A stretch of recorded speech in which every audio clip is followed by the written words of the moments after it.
or call 1-844-WINE-TCM.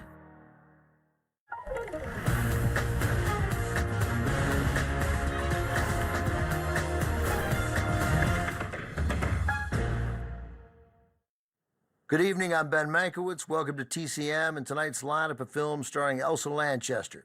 We just had the English character actress in a legitimately iconic role, and you know I don't like that word, but as the bride in Bride of Frankenstein, Lanchester was undeniably iconic.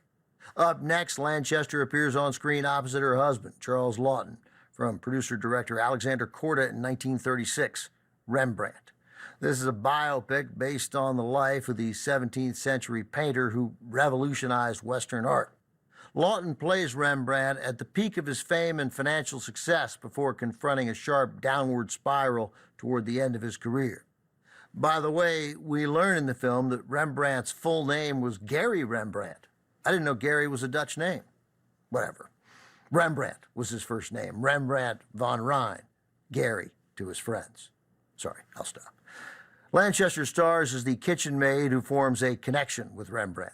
The film marked Laughton's second picture with Alexander Korda, Britain's top movie mogul at the time. They'd previously worked together on the 1933 period piece, The Private Life of Henry VIII, which gave Korda a hit in America and earned Charles Laughton the Academy Award for Best Actor.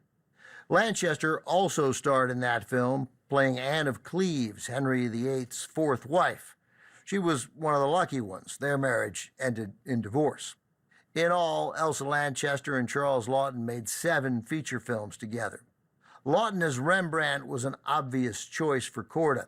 He and Laughton were both art collectors, and Laughton certainly bore a resemblance to the painter. He was also one of the great English actors of his time. Laughton took up painting for the role to give his scenes at the easel a sense of natural confidence. He even grew a mustache that he groomed to match Rembrandt's as depicted in Rembrandt's self-portraits. Korda worked closely with his younger brother, production designer Vincent Korda, to bring a stylized look to the film, making many scenes appear as if they could have been painted by Rembrandt himself. From 1936, distributed by United Artists, this is Rembrandt.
Nobody in?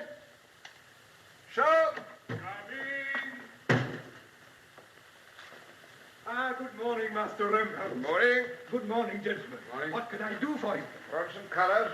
Golden, bronze, yellow, ochre, bull's blood. Rembrandt, don't be stubborn. You must paint the officers of the Civic Guard. Think of what they'll pay. I don't like their faces. Now leave me alone. I'm busy painting Saskia. Ultramarine, cobalt blue, and mixed vermilion. Rembrandt, how is Saskia? Saskia's very well. Where's your Flemish green? There on your right, Master Rembrandt. She's in a very delicate state of health, Rembrandt. Saskia's never been better in her life. What's this? A new blue. A French painter invented it. I have some of this. Lovely flowers, Master. Take them to my wife. You know, my house in the Odenbrae Straat. I know it, Master. How many bunches? Take them out. I know the whole barrow. My lucky day, Master. Etching needles? Try the English needles, Master Rembrandt. I think I will. Got brushes.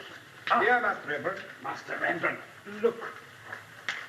What do you got there? Perfect Italian craftsmanship. A real work of art. I've been looking for something like this for a long time. I'll paint Saskia wearing this. I'll have it. 5,000 florins, Master Rembrandt. My agent will see about that. It's not worth more than 3,000. It's madness, Rembrandt. You'll have to paint something out of the ordinary to pay for that. You'll have to paint the officers of the Civic Guard. All right, I'll paint the officers of the Civic Guard. Red fire of the rubies on the whiteness of Saskia's neck. The goddess Flora. Saskia needs every consideration, Rembrandt. Saskia has every consideration, Doctor. She only gets up when I come home to sit for the picture.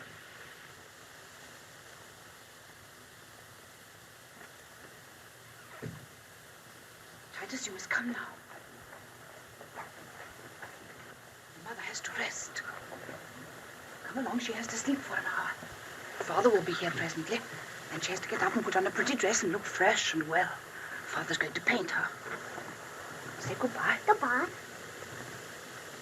Come along.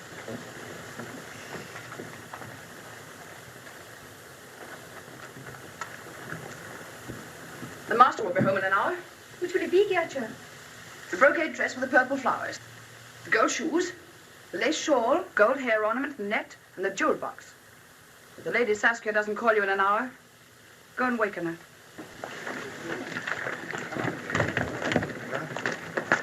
You're a fool, Rembrandt.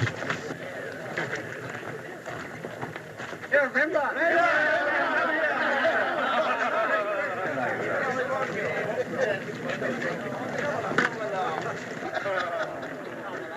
Come and have a drink with us, Rembrandt. You promised our picture would be next. Now, come on, let's go and settle it. Yes. Come on. You better go. You can paint Saskia another day. Yes, come on.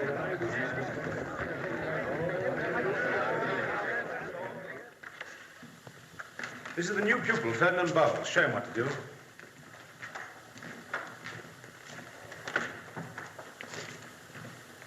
How much does your father pay for you? 25 florins a month. Yes, it's a lot of money. We pay the same. If our fathers paid everything they'd ever had, it still wouldn't be enough for half an hour of his teaching. He'll be here any minute now. Run along. Hello, Saskia. She's all right. She's sleeping.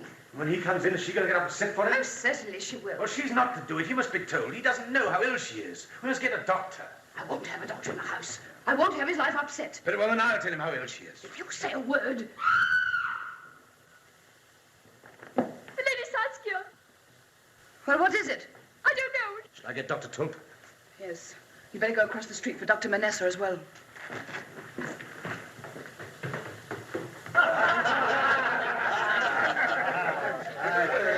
Gentlemen, to the greatest painter of our age, Rembrandt von Rijn. He ought to pay us for letting him paint such a handsome lot of fellows. Master like Rembrandt is never in need of models, gentlemen. Oh, yes, he is. He can't go on painting his wife all the time. How should a man want to paint his wife after 7 years of marriage?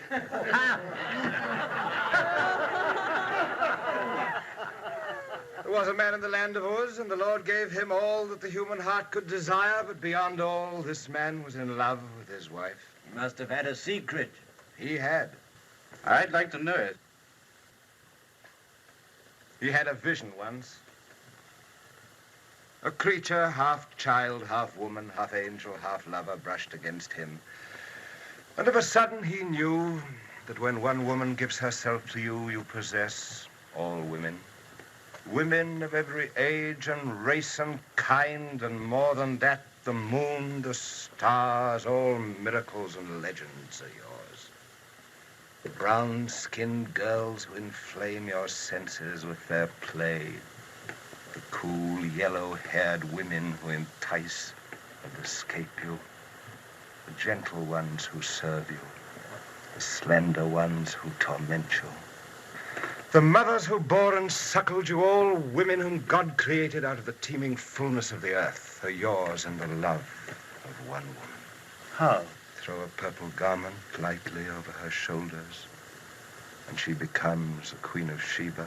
Lay your tousled head blindly upon her breast, and she is a Delilah waiting to enthrall you.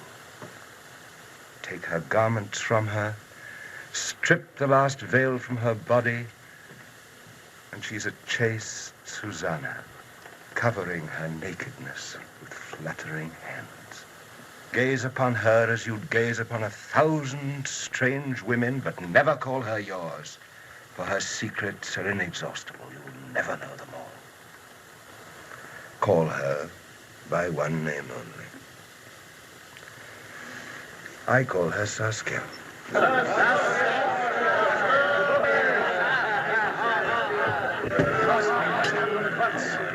Lady Saskia. Lady Saskia.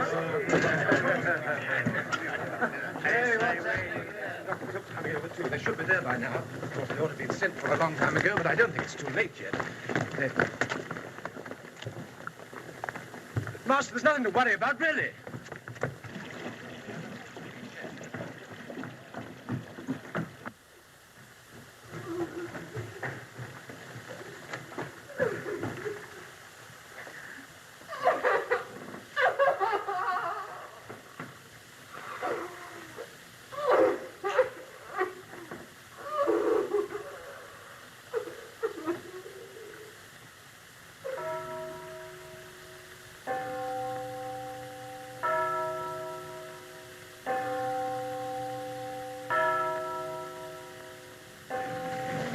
There's Rembrandt.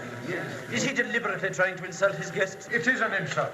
Have you ever heard of a man who refused to be present at his own wife's funeral feast?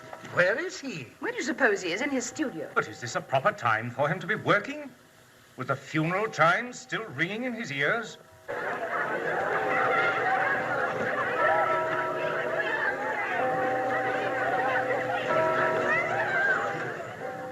The equerry to the Prince of Orange. I'm going to fetch him.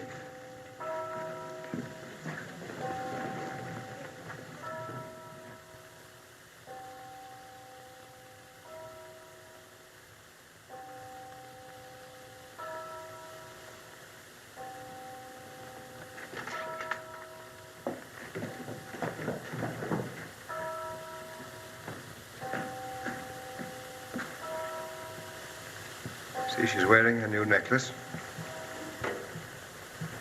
I can still see her. Soon it will fade. It'll be as lost to me as her body's lost in the grave. Haven't got much time.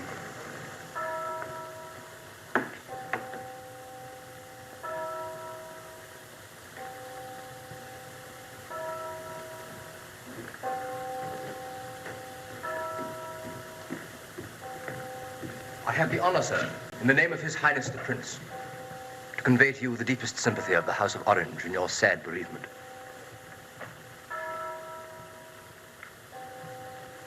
You say something to me. I have the honor, sir, in the name of His Highness the Prince, to convey to you the deepest sympathy of the House of Orange in your sad bereavement. Thank you.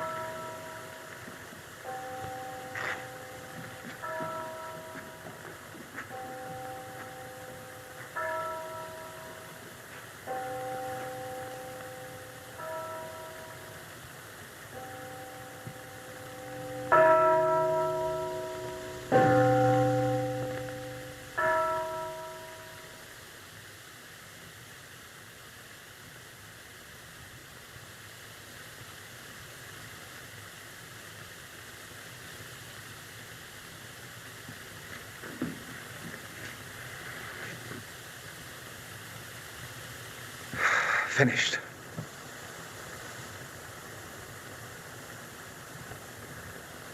Yes, it's a great moment. No greater, no less than when a shoemaker finishes a pair of shoes.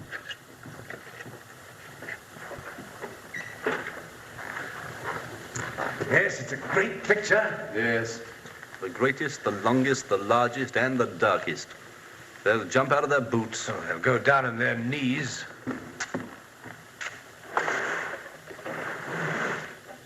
Go on, run along now. Guests will be here presently.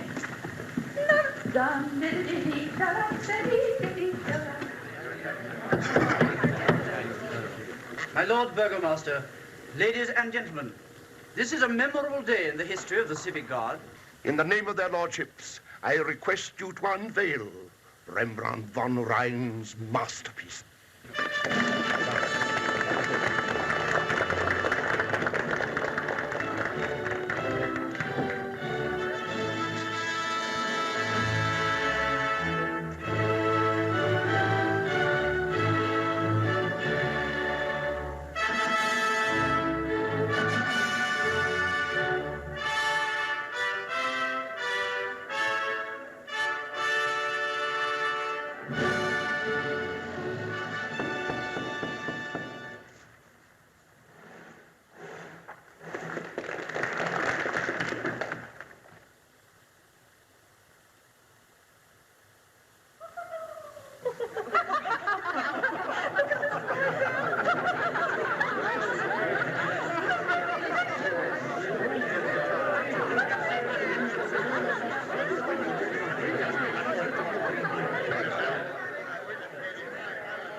That helmet might be mine.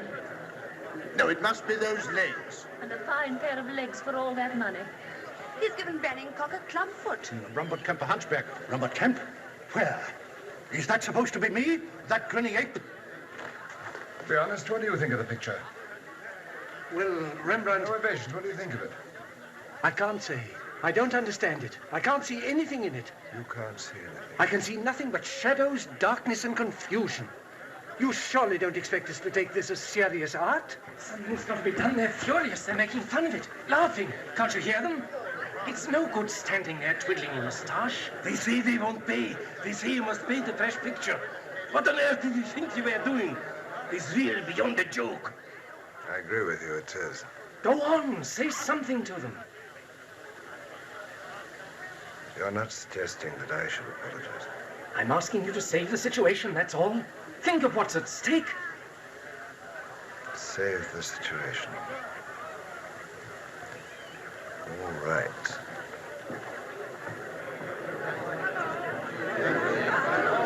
Captain Banningcock. You had something to say to me. Well, Rembrandt, you undertook to paint the portraits of 16 of my officers at 200 florins a head. Yes. Well, on this picture of the 16, only 6 are recognizable. Surely you can't expect the remaining 10 to pay for portraits that do not exist. Ludwig, 10 of these gentlemen have nothing to pay. Was there anything else? Yes, Rembrandt, there is something else. You undertook to paint a good, satisfactory picture for our mess room. But this thing it's a monstrosity. Look at it for yourself. Is that supposed to represent the officers of the noble civic guard? A collection of gentlemen? Do those look like gentlemen of rank and position? I wasn't trying to paint gentlemen of rank and position. I wanted to paint men, soldiers, a company marching out. Gentlemen of rank and position indeed. Here's your gentleman of rank, and what's underneath it? End this, end this, end this. Your nose is painted by bad liquor. Your mouth is reeking with bawdy kisses. Vanity and stupidity are written all over your face. The only pretty thing about you are your ruffs and your breastplates. And the only distinguished thing about you are your hats.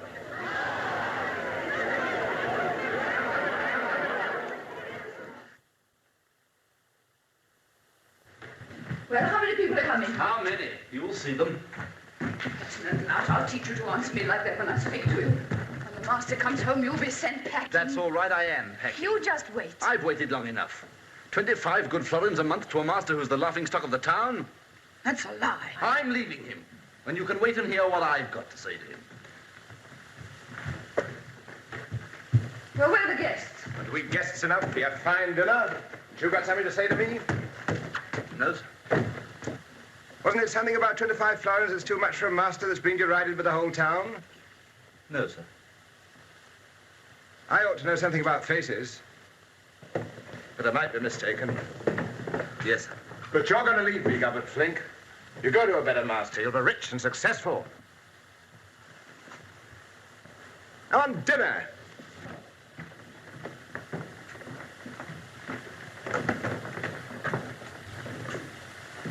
Get out, all of you.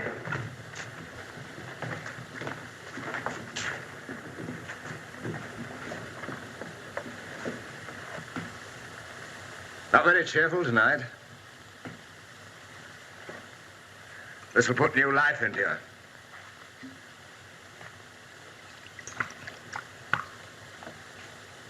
Good health.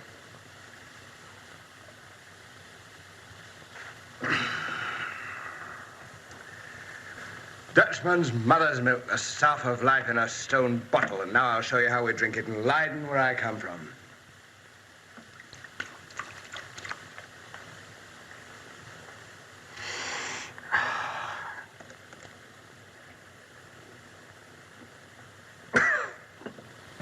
Come on! Come on, get your glass. Come on! Look at him. Link! Get up, you drunken swine. You're a good lad, Fabricius.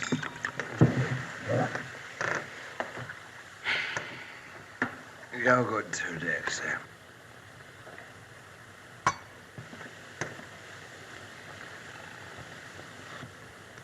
You're a good lad, and you must leave me for a better master. I'll never leave you, master. For a better master, I said. You're the greatest.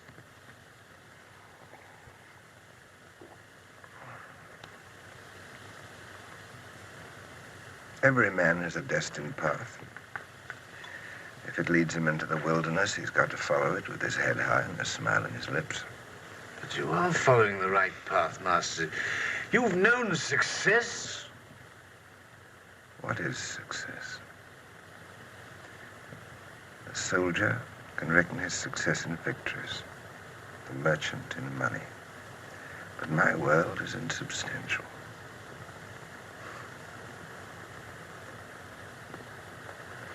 I live in a beautiful, blinding, swirling mist. The world can offer me nothing.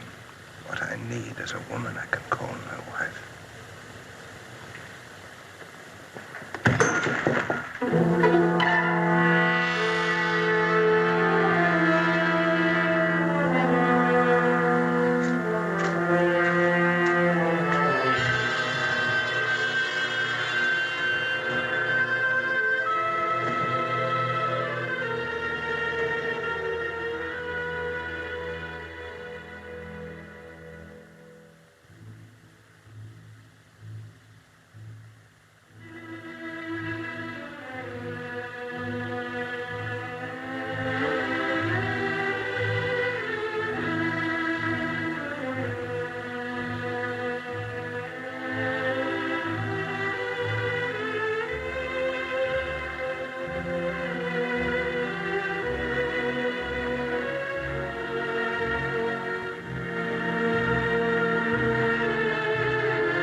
No good. Most of them are his own work. They won't fetch anything.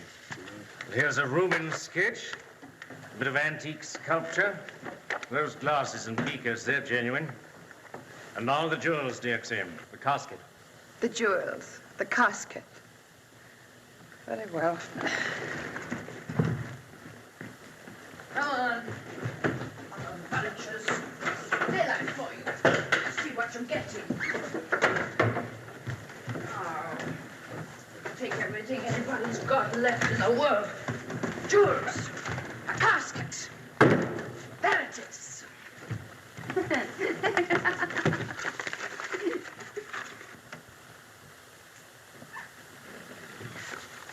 Where are the jewels? We've eaten them. How do you suppose we managed to live? What are you doing here? Get out. Keep calm, young gentleman. These gentlemen are here on business. You wouldn't understand. Come, child. No. I want to know what's going on. Show him the distraint order. The distraint order of the Court of Bankruptcy. You see, Titus, your father owes money. He'll pay it. It's a great deal of money. He owes it to the tax collector, to the greengrocer, to everybody. And they all come to me because I'm his agent. I've lost thousands over him myself. We've got to get our money somehow. Is there no other way? Must you take away his house, everything he has? He might go to the prince, solicit a commission or a grant. If he asks for a commission, he'll have to learn to paint properly. My father paints as he pleases. Listen, child. You go to your room. And don't waste your time painting and drawing. Look what it brings you to. Come on, get on with your studies. Don't walk so fast, my gentle sirs. For time you cannot leave behind. Once your mortal souls are shriven, you'll find eternity in heaven. Therefore don't stay, but give today. To him that gives is given. Your business doesn't seem to prosper today. It's no worse than yours. What do you know about me and my business? Everyone knows you. You're the man who paints beggars. Some people say you know better than the beggar yourself. I like the look of you. You've got the head of a tragic prophet. I don't like the look of you. You talk like a fine gentleman, but you're nothing but a bad painter. You old scoundrel. What do you mean by calling me a bad painter? If you were a good painter, there'd be no need for you to paint beggars. Decent painters paint decent people. Gentlemen of rank. Fine ladies, kings. I do paint kings. I'll make an Old Testament king out of you. How much? How much do you want? If you were a decent painter, I'd ask half a florin. I'm losing business all the time. It's a bargain. You shall have your half florin. Thanks. I haven't got any money with me. I'll give it to you. What did I say? You're not a decent painter. Don't walk so fast, my gentle sirs. For time you All right, all right.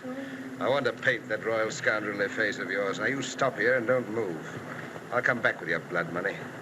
Don't walk so fast, my gentle sir. For time you cannot leave behind. Thank you kindly, madam. Good day, Smuts. I came out without any money. I needed half a florin. Would you lend it to me?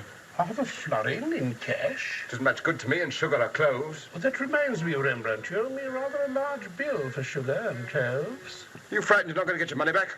Oh, I didn't say so, Rembrandt. Are you going to lend it to me or not? Well, you were a good customer once. I should say I was. I put it on the bill. And don't forget to send in your account on quarter day. Good day.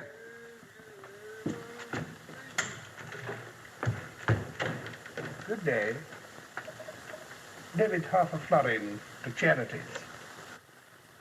The young prince arrives at Amsterdam today with his English bride, the Stuart princess. There will be a big reception at the town hall. Well, what should he do? Get his name put on the list of petitioners. He should remind the prince that his father was his patron once and ask for a commission or a grant. All right. He shall go to the prince. And paint properly. And paint properly. He shall paint properly.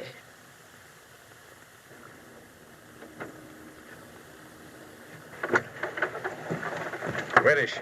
The front door. That's fine, then she won't hear us. But there were some men here. Look at him, Titus. Isn't he King Saul to the life? Yes, but old Ludwig and Never the mind boy about Herzberger. it. Come on.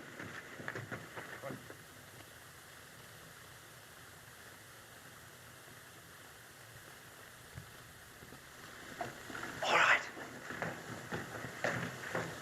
Now, you old scarecrow, put down your stick and take off those rags and get up on the throne. Up where? Up there. Careful. Titus, the golden cape and the purple cloak. Oh.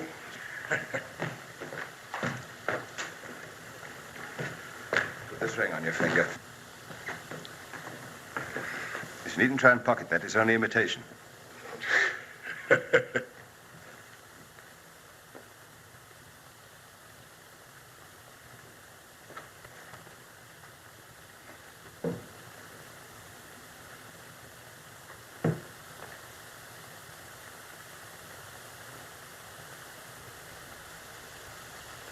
So a young gentleman's going to play to me, is he? Is that the best you can do for me? I thought I was supposed to be a king. A real king ought to have dozens of beautiful females lying around on cushions and offering him drinks. You're an old king, and you've had all the women you want. What's more, the evil spirit has entered into you. Has it? What's that? You never heard the story of King Saul? King Saul? I never heard of King Saul. Saul was a great king and a great hero of his people. Mighty and strong, the wind of heaven filled his breast and the hair grew in his head like a lion's mane. But the Spirit of the Lord was not upon him. And he that hath not the Spirit of the Lord within him, all the power of the world and the riches of the earth shall not avail, for his heart will be troubled. Now, at this time, the boy David was tending his father's sheep. He was a comely youth, ruddy and of a beautiful countenance, but he was poor and despised of men. And the Lord spoke, "It matters not what a man sees, for a man sees only what is before his eyes. But God sees into the heart."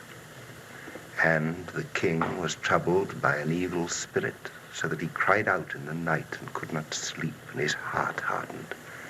Then his friends brought the boy David to him, for he was a cunning player on the harp, and a good voice sang out of him. And he played that night before the king until the evil spirit departed from him, and peace entered his soul. So he played and sang the future king of Israel before the king who was to make way for him, the rising star before the waning star, the bright light before the fading one, God's chosen before him whom God had forsaken. And he sang this song: "The Lord is my shepherd, I shall not want. He maketh me to lie down in green pastures. He leadeth me beside the still waters. He restoreth my soul. He guideth me in the paths of righteousness. Yea, though I walk through the valley of the shadow of death, I will fear no evil, for thou art with me. Thy rod and thy staff, they comfort me."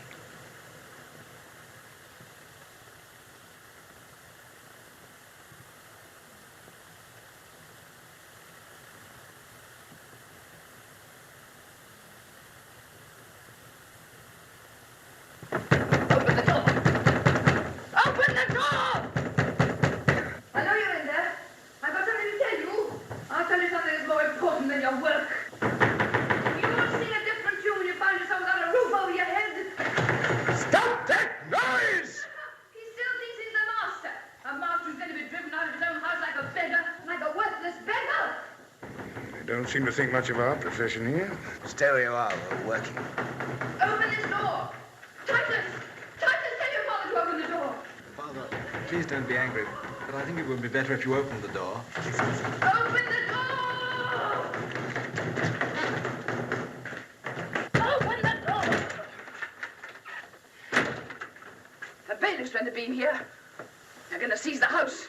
We're going to be flung into the street without a moment's notice. You won't have a thing left to call your own, not even the bed you sleep in. I don't care. You don't care. You stand there and see ruin staring in the face and you don't raise a finger. Look at you. tidy. Beard all over your face. Listen, you've got to go to the prince. It's your last chance. Tell him how much his father thought of you.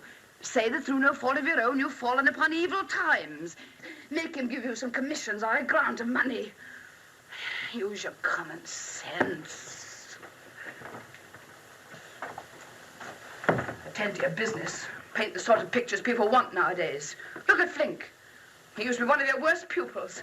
Now he owns a carriage and pair. Why? Because he paints high-class pictures and gives the people what they want for their money. You better do the same, otherwise you'll be ruined and us at long. I've worked and slaved and given my life to this house and the boy. For a man who repays me with nothing but ingratitude. Best years of my life have gone in work and worry. Now I'm to be turned into the streets to starve. He won't raise a finger to save those he's brought to ruin and disgrace. All right, I'll go to the prince. You will. I'm going to brush you before you can go to see anybody. Shan't be working anymore today. You know, I was just feeling in the right mood. I might not feel like it another day.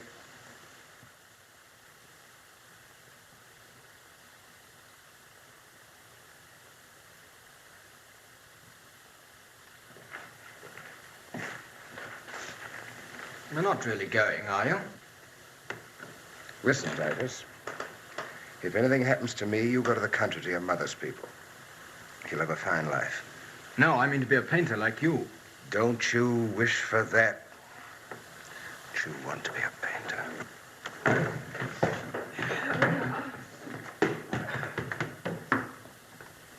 What are you doing here? Here, take this. It's only imitation.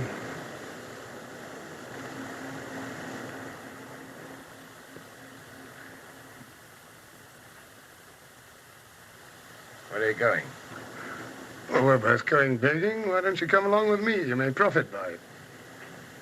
Are you going begging to the town hall, too? No, to the town gates first. Why don't you come and watch me? I can teach you more about the art of begging than any man in Holland. I still owe you some of that half florin. You can take it out in lessons from me, if you like. I can always learn.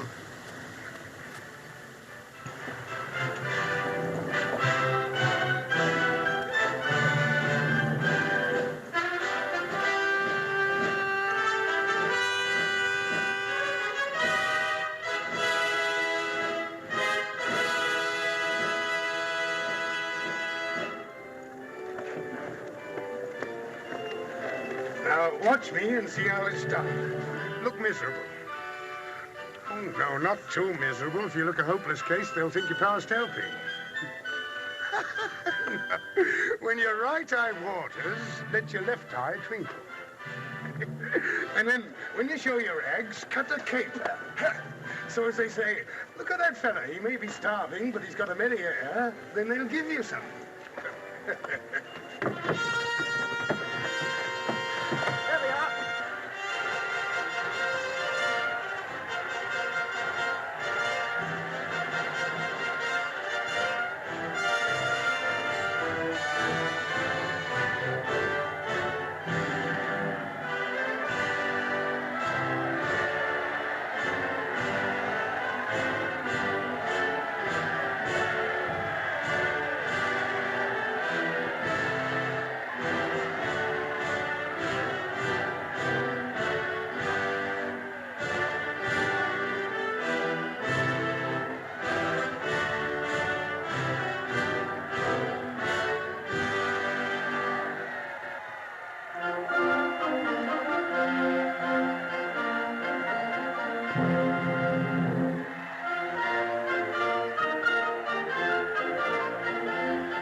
Thank you, sir. Oh, you'll never be any good. A born beggar takes what he finds and keeps it. You needn't be proud of your tricks, you old scarecrow, and a child can learn to catch pennies if it's hungry.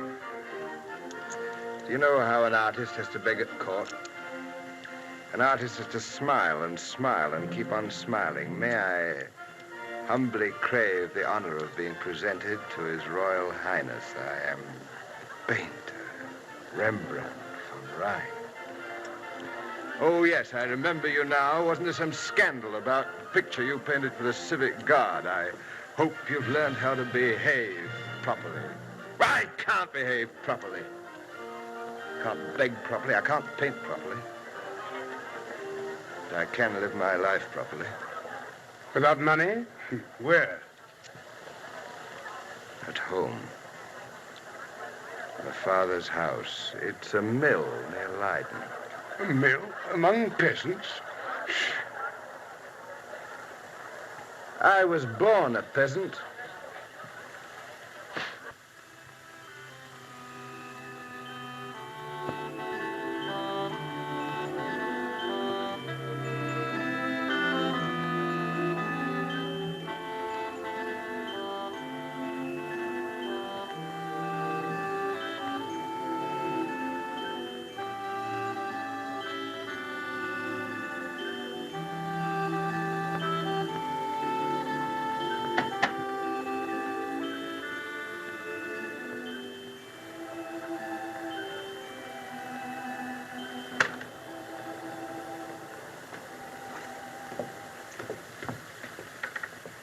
Rembrandt. Hello, Father. Adrian here's your brother. He's come home. Evening, Adrian. It's a long time since you've been here. Well, Adrian, I had so much work to do. I have new portraits and commissions. That's good. The mill's flourishing, too. We're kept busy from morn till night. I'm glad to hear that, Father. You're just in time for supper.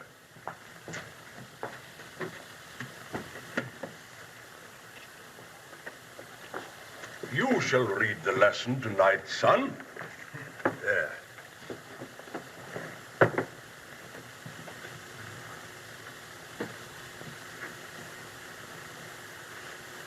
I considered the days of old, the ancient times. Will the Lord cast off forever? Will he be favorable no more? Hath his mercy clean gone forever? Doth his promise fail forevermore? Hath God forgotten to be gracious? Hath he in anger shut up his tender mercies? And I said, this is my infirmity. But I will remember the years of the right hand of the Most High.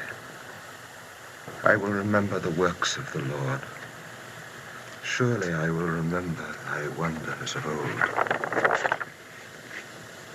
The waters saw thee, O God, the waters saw thee. They were afraid. The depths also were troubled. The clouds poured out water. The skies sent out a sound. Thine arrows also went abroad. The voice of thy thunder was in heaven. The lightnings lightened the earth, and the earth trembled and shook.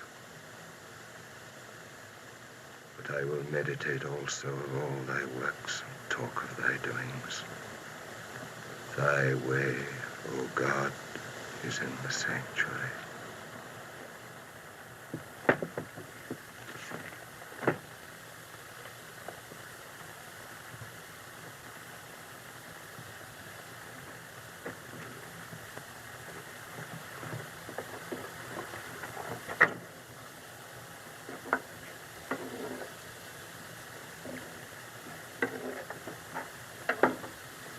Poor meal.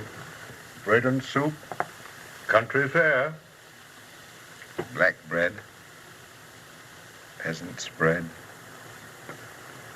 I'm home.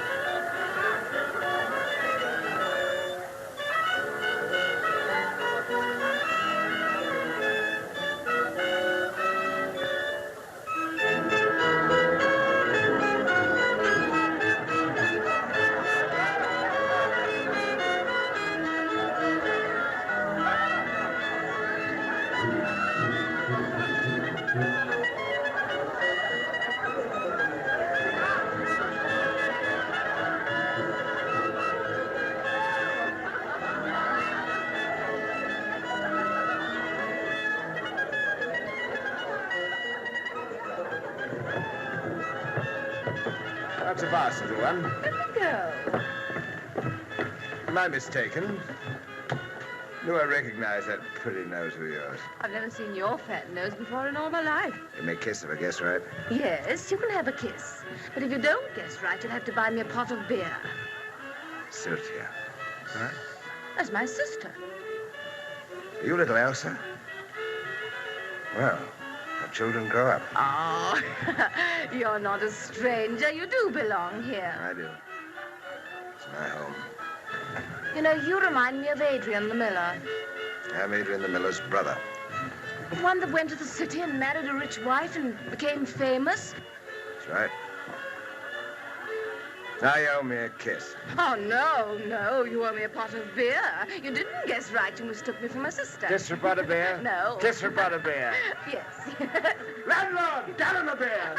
Hi, Sachi. Here's a man who knows us and orders beer by the gallon. Don't have anything to do with him.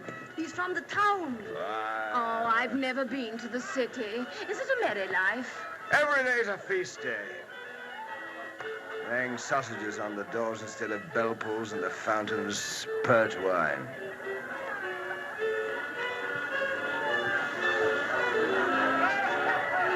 Take your ugly face away from where it has no business to be. You old bullfrog. We don't allow town oxen grazing on our pasture. Oh, but he's not a stranger. He's the miller's brother, the painter brother. I know nothing about painters. But I'll paint his nose red if he doesn't learn to keep his paws to himself. You're Jan Derricks, aren't you? Yes? I used to lay you across my knee and spank you when you were a lousy-headed pup. He talks as if he belongs here and looks as though he's just come from his own funeral. Now, look here. I used to sit and drink beer in this inn when all you lads are in napkins. And I've still as good a seat to my breeches, as much right to plant it where I choose as any of you fat rump peasants. Leave me alone, man. Why do you come here and make trouble? You're no use for us when you're young.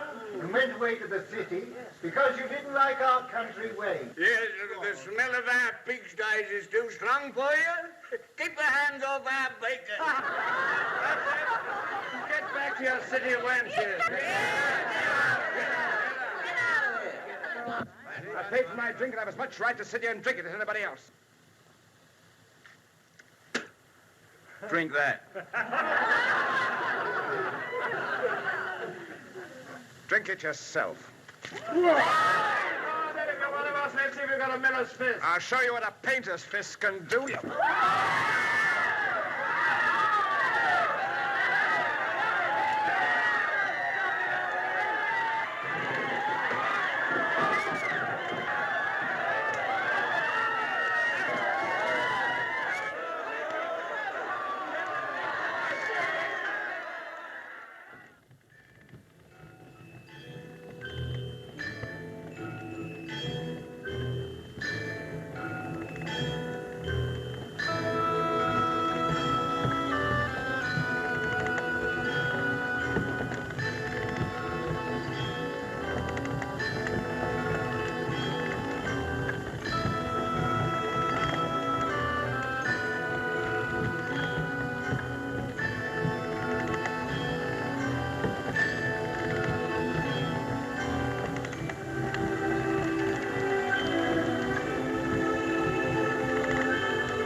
I ought to go back to Amsterdam, Father. God be with you, my boy.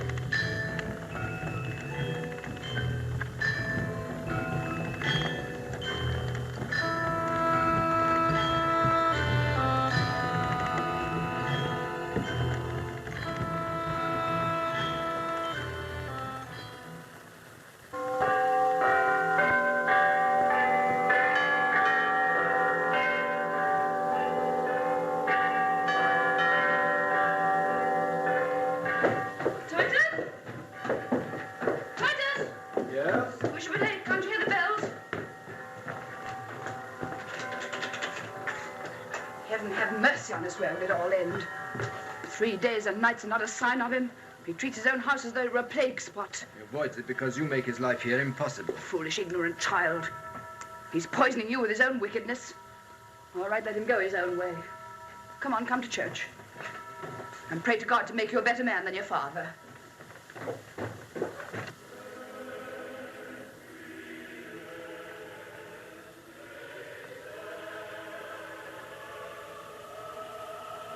Who are you? I'm the maid. How long have you been here? 4 weeks. Haven't seen you before. Where's the housekeeper? She's gone to church. It's Sunday.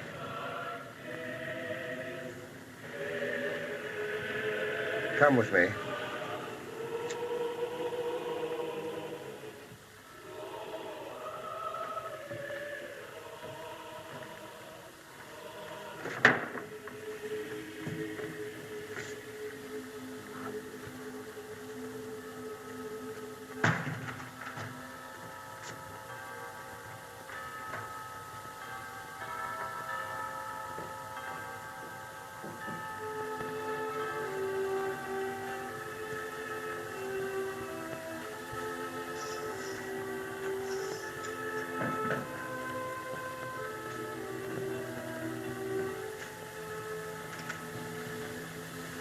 Take off your shawl.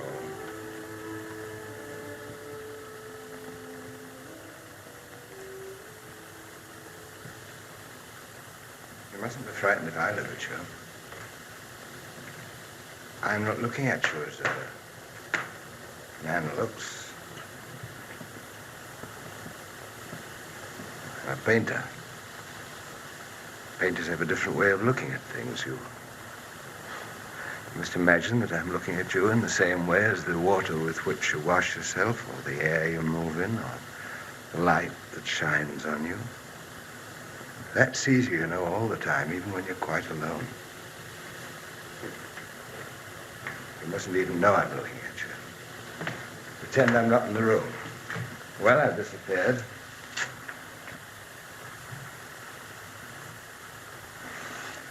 Make yourself comfortable. You warm enough?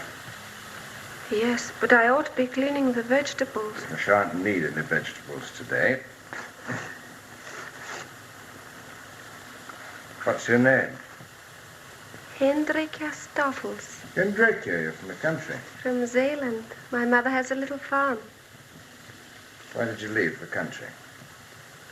I don't know. I didn't want to stay at home. I'm very glad you came, Hendrika. That's no good. I want that frightened look. But I don't feel frightened anymore. So you don't feel frightened anymore, Hendrika.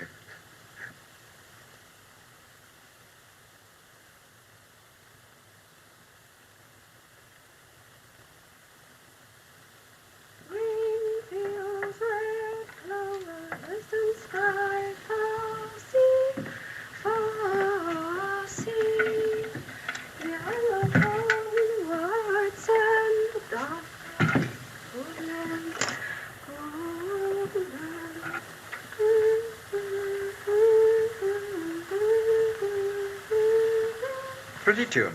Is it one of your country songs? Yes, they sing it at home in Zeeland. Well, go on. Oh, the next verse is a sad one. Lord of mercy, look at the dirt on this table. Anybody think the place hadn't been cleaned for years? No, it has. Father always used to keep the door locked. Wouldn't let anyone in. Who's the woman in this picture? My mother. She must have been very beautiful. What are you doing in here? The kitchen's the place for you. I thought I told you not to talk to her. I gave her permission to tidy the studio. And I forbade you to set foot in this room. You get downstairs where you belong and don't let me find you up here again. And keep your hands off that boy. I suppose the father isn't enough for you. You're not to speak to her like that. It's wicked and ugly. Wicked, ugly. That's all the thanks I give for the years I've given you and your father. Where would he be now if it wasn't for me? My whole life I worked for him. I've kept his house clean. I've cooked for him. I've scrubbed for him. I've nursed him when he was sick. I've brought up his child. My whole life's been one thought for him and his happiness. Now I'm no use to him anymore. He prefers his kitchen maid. You needn't worry, it won't last. He'll treat you as he's treated me. You don't belong round here. We don't want you round here. Get out of the house and leave him alone, can't you? No, I can't. You can't. All right. I can. One of us has got to go. I'll make you sorry for this. I'll make you sorry you were ever born.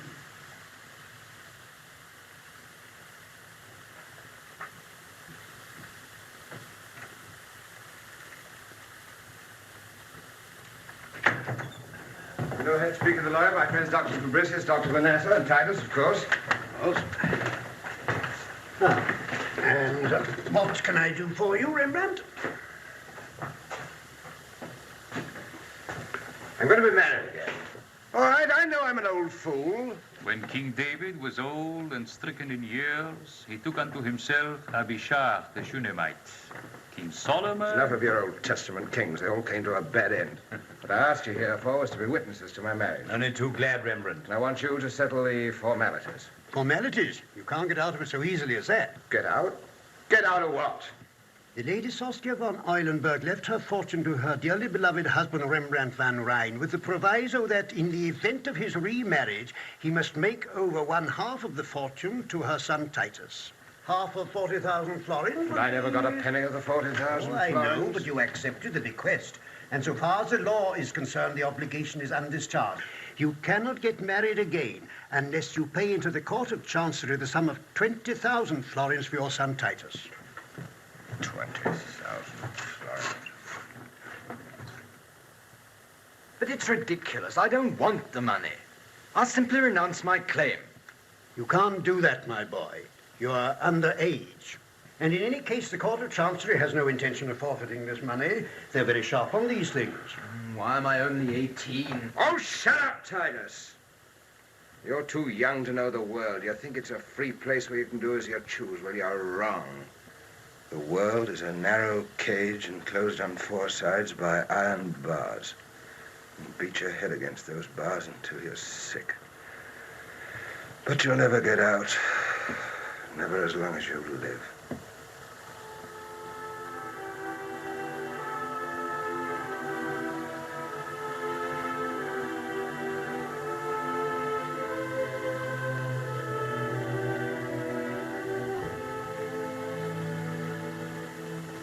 I interrogated the accused woman. Listen to the words of her defense. Why did she submit to this man's desires? Because he was kind to me, kinder than anyone had ever been. Why did she refuse to abandon him? Because I belong to him, and he needs me. Is that, I ask you, the voice of lust, of sin? It is the voice of sin which seeks to dissemble and disguise its true face. Such a woman is more dangerous than the vice which flaunts itself at street corners. Such hypocrisy spreads the poison of sacrilege and sows the seeds of evil desire in our midst. I ask you, dear brethren, why should that which is forbidden to us, honest and honorable citizens, be permitted to a loose-living painter? Why should he live in open sin with his concubine, whilst we are bound by the rules and teachings of the church? No. An example must be made here. The black sheep must be driven out. Hendrik Sturfors, your life and actions being such as to offend against public decency, I am compelled to pronounce the sentence of excommunication upon you. Henceforth you are forbidden to enter the house of God and to partake of the holy sacrament.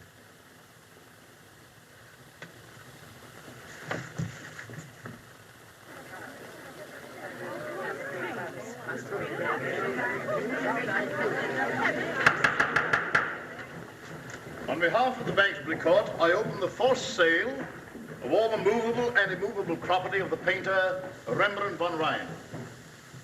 We begin with the objects of art. Can you hear them selling our furniture downstairs? I don't mind. I'm very happy. Are you? And we haven't got a proper house to go to. We have a little house. That's all we need. Yes, that's all we need. You know, I never liked this huge place. At first, it used to frighten me, and then I used to think you needed it to paint pictures in. But now I know that all you need is a warm coat, hot soup, and maybe me. You know, I've come into a fortune, even though they're selling my furniture downstairs. Come on.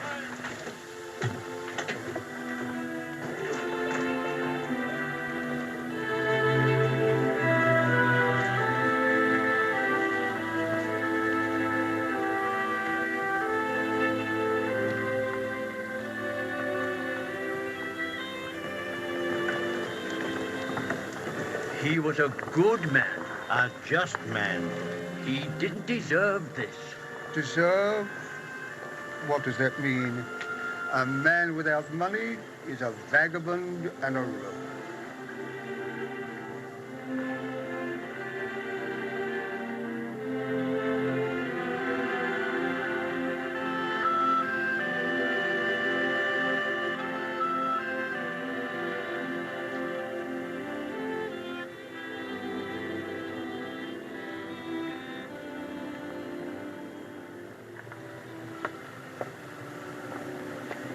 Rembrandt, I bought you a buyer for your new picture. This is the Marquis de Guancourt. He's just arrived from Paris, and he has a commission to buy art treasures for the Cardinal. Thank you.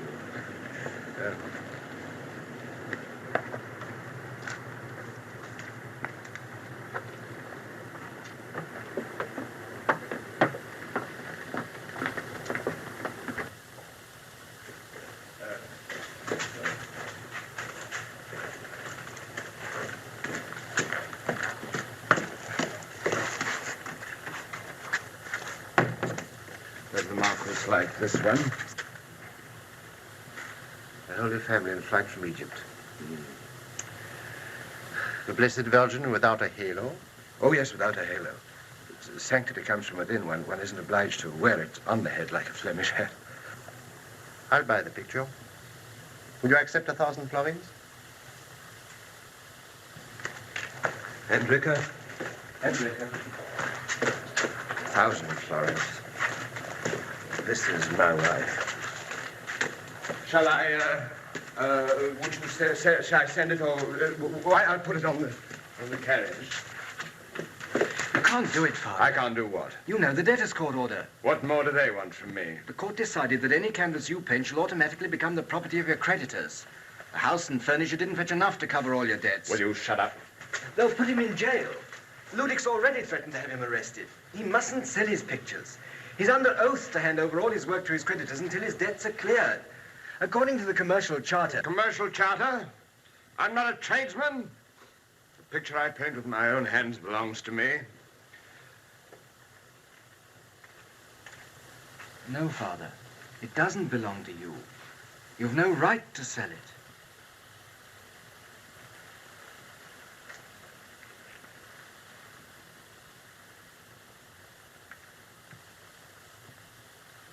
I'm sorry.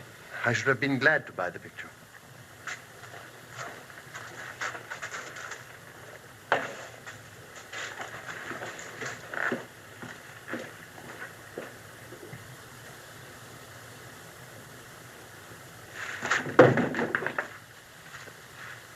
I'll go for a walk.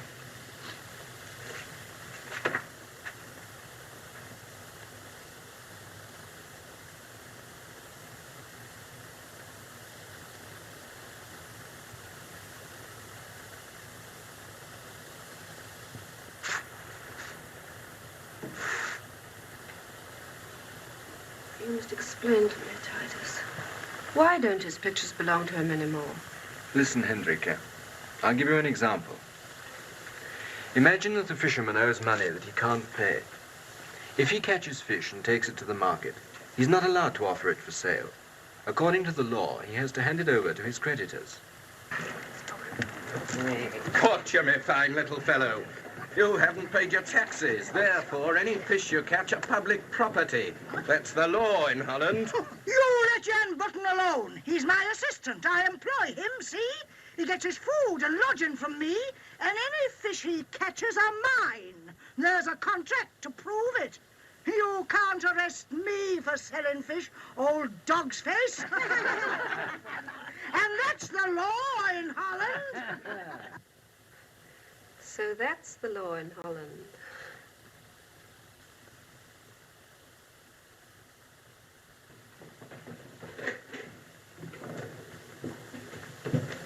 Ludwig.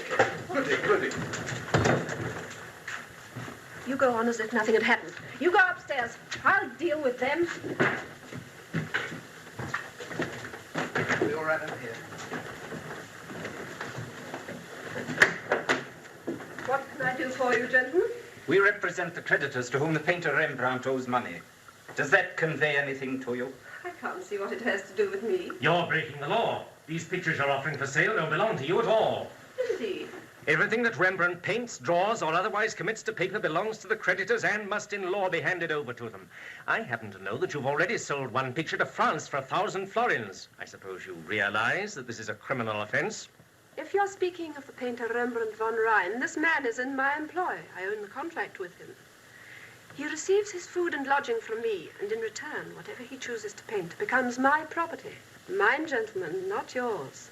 You can't take anything from me. I don't owe you a brass farthing. That's the law in Holland. Can we see this so-called contract? There's nothing in the commercial charter. Commercial charter. She talks about the commercial charter. Why the woman can't read or write. Why should I? I have a partner who's well educated, titled. And my partner. We'd better go to the painter himself.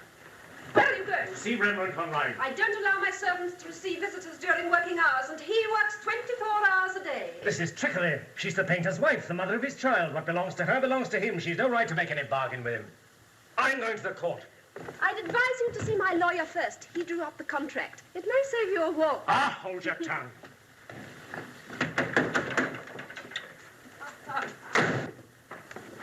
You were superb. Splendid. Bless your heart.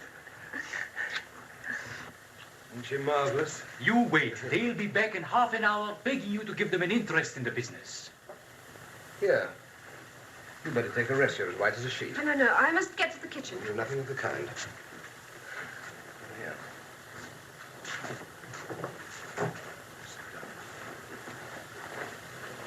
What do you employ me for if I'm not to cook for you? I've heard it said that painters are good cooks. It's part of our trade. I learned cooking when I was an apprentice. But we're having goose. And do you think I don't know how to cook a goose? Now, come on, Manessa, you help me with the apples and the chestnuts. You stay there and rest. Come on, Manessa.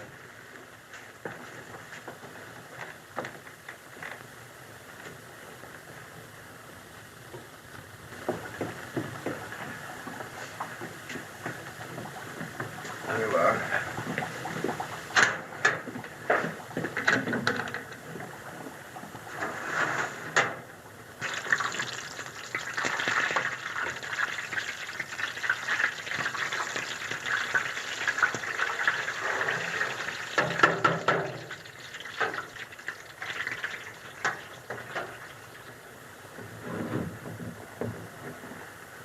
You're very handy with the pots and pans. No. I spent a lot of my life alone.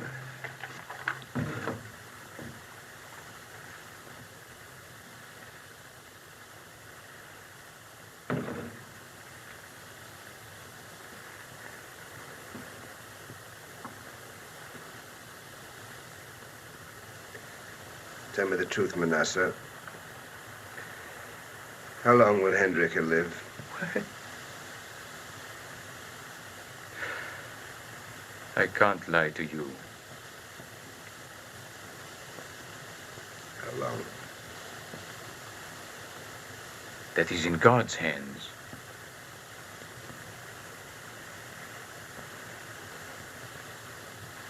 She mustn't suspect that I know anything. It'll break her heart. But if she asks me? Then you must lie. But I tell you I can't lie. You must learn to lie, Manessa. Dr. Manassa! Come and help me lay the table. Yes, I'm coming.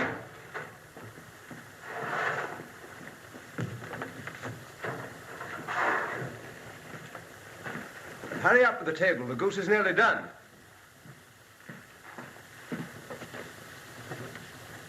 Careful, Doctor. See the joint is straight. Ah. You should hire a servant girl, Hendrik. Take on a servant and have her get us into debt again?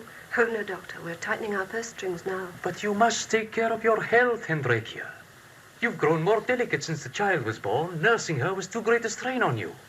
That's why I sent her away to my mother in the country. Yes, yes, but you need rest and care.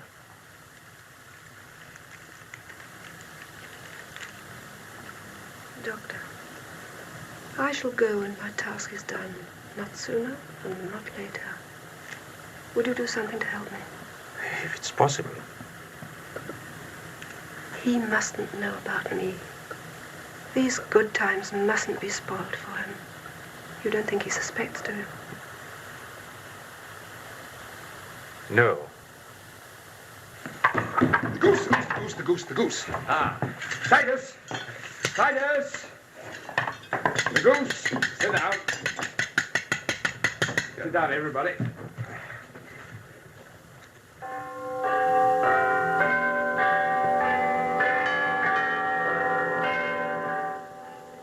No, Rembrandt, it can't be done. A marriage cannot be arranged in such a short time. And after all, why all this hurry? Can't you wait 4 weeks to marry her like any ordinary person? No, Master. Why? Because she has a very short time to live. I want to make her happy before she dies. Have you disposed of all the obstacles that stood in the way of your marriage? Oh, yes, my son is of age now. I don't need any money. I'll try to arrange it as quickly as I can. Could it be managed next Sunday? Well, she's so little time. Very well. I'll see that it's arranged at once. Titus, you go and fetch the child and bring Hendrika's mother too. You take the next coach. She'll be back in 3 days.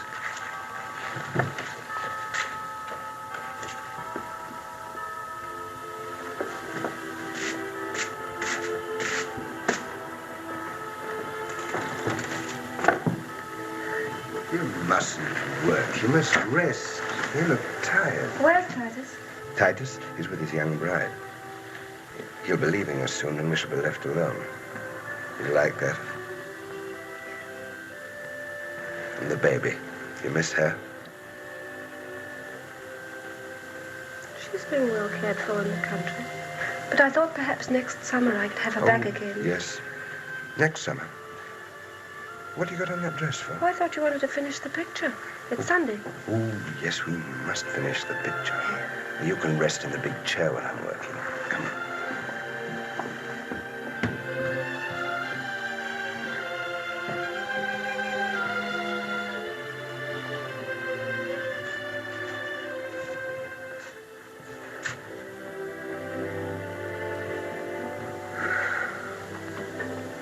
It's just like the first time. The house was empty and we were alone. You pulled me upstairs, just like now. I remember. I remember.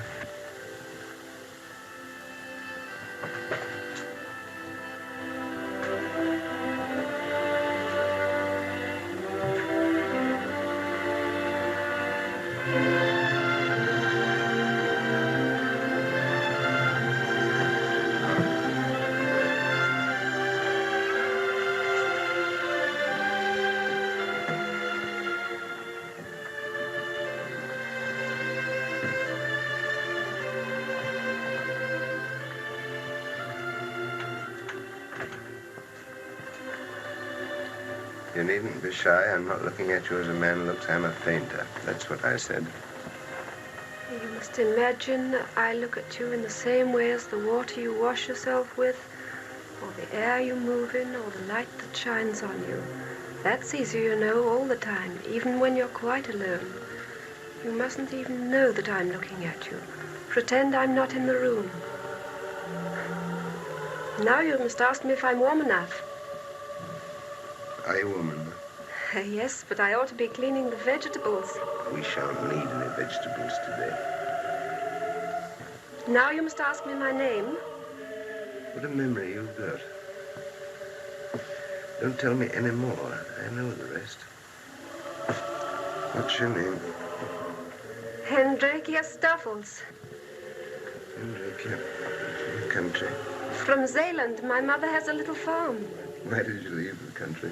I don't know. I didn't want to stay at home.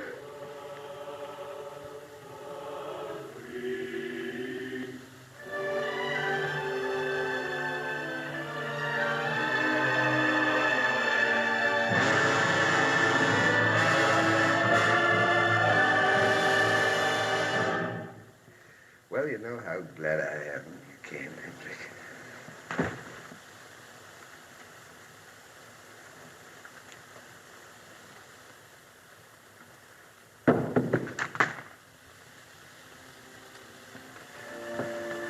Darling. Sweetheart. Hendrika!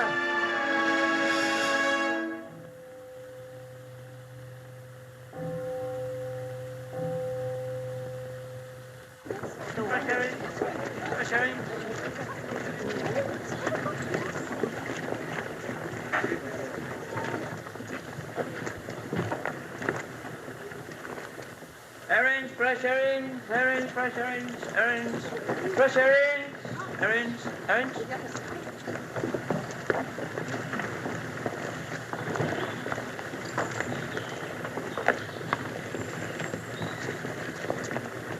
How much are you charging this morning, my Lord Fishmonger? The same as I charged yesterday evening. 1 heller, Your Royal Highness.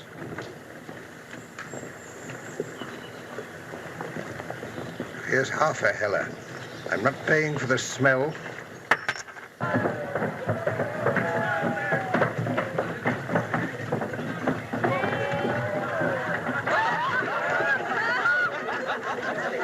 Well, here we are, a full moon, Madiga. I'm paying for everybody, and anyone who leaves before the new moon rises is no longer a friend of mine. Gerard, you're a prince. He sold his first picture this morning and he wants to spend it all at once. There's genius for you. Well, anybody who's afraid to squander the first 100 florins he's earned doesn't deserve to earn any more. Hi, coachman, unharness the horses. Come on in with us. Come on, Fiji.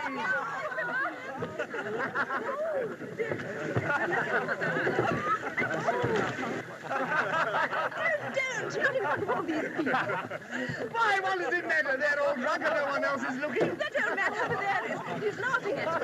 Why are you laughing, Grandpa? Because I see a sight that warms my old heart. He's sweet. Ask him to come with us. I'll be getting jealous in a minute. Don't worry. They won't want to kiss me. Come on, Grandpa, you must be thirsty. I am. This herring was as salt as the North Sea. Fine head the old man has. He'd make a good model. You'll have to sing for your supper, preach us a sermon, or tell us a funny story. You look as if you were a pretty wet under that turban of yours. My wit is a delicate plant, gentlemen. It needs watering. We'll water it with anything you like, beer or brandy. Come on!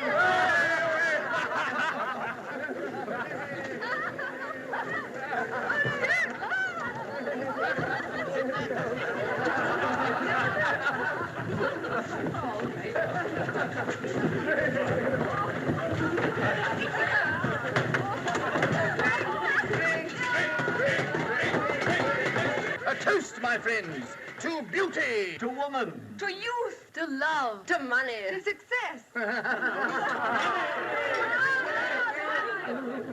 What about you, Grandpa? You haven't given us your toast. I can't think of a toast. You mumbled something into your glass just now. I heard you. I heard you too. That wasn't a toast. They weren't my words. Well, whose words were they then? They were the words of King Solomon. They are the best words I know. Well, let's have them. You can be our King Solomon and teach us wisdom. Vanity of vanities, all is vanity.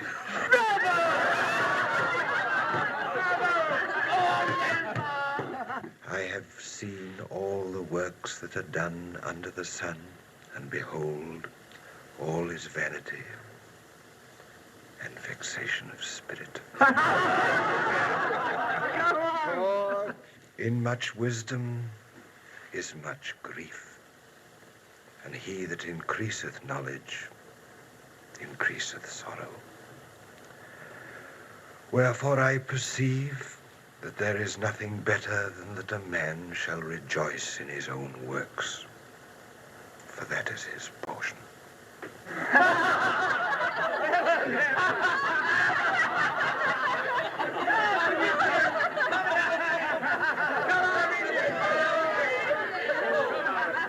Rembrandt. Rembrandt? I'm very sorry. We didn't know. I enjoyed myself very much. Amuse yourselves. And remember King Solomon.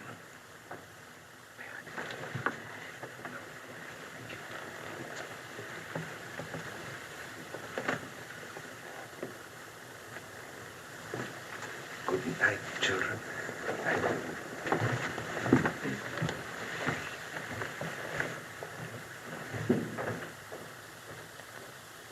I thought I should never find you. I called at your studio 3 times last week. Yes, I know. I was busy. I've just started a new portrait of myself. Oh, I see. I just wanted to find out if you had enough to eat.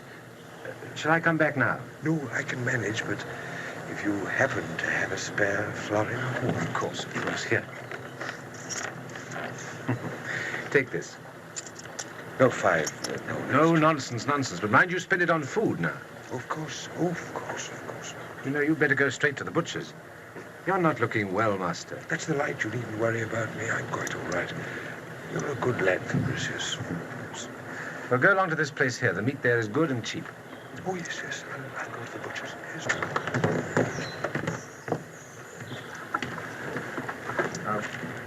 Goodbye. Goodbye. Take care of yourself.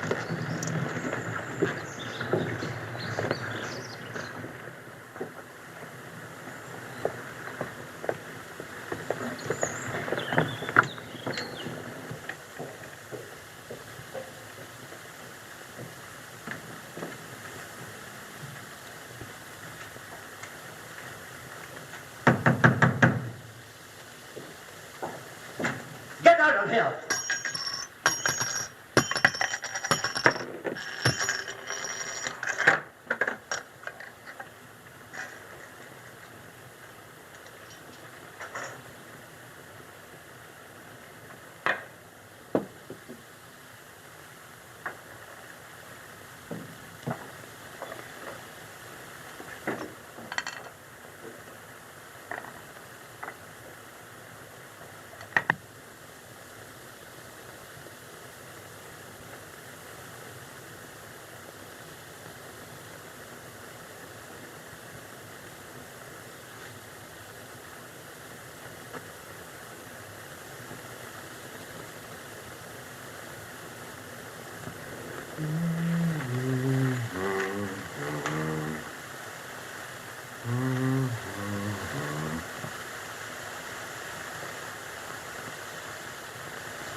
Vanity of vanities.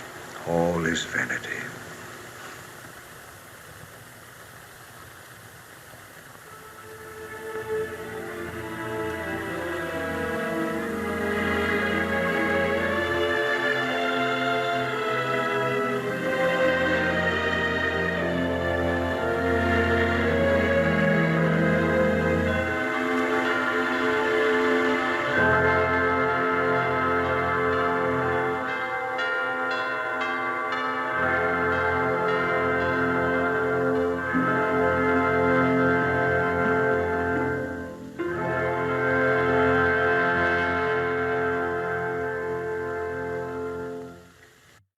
When producer-director Alexander Korda cast Charles Laughton as Rembrandt, Laughton insisted his wife, Elsa Lanchester, be cast as Hendrake.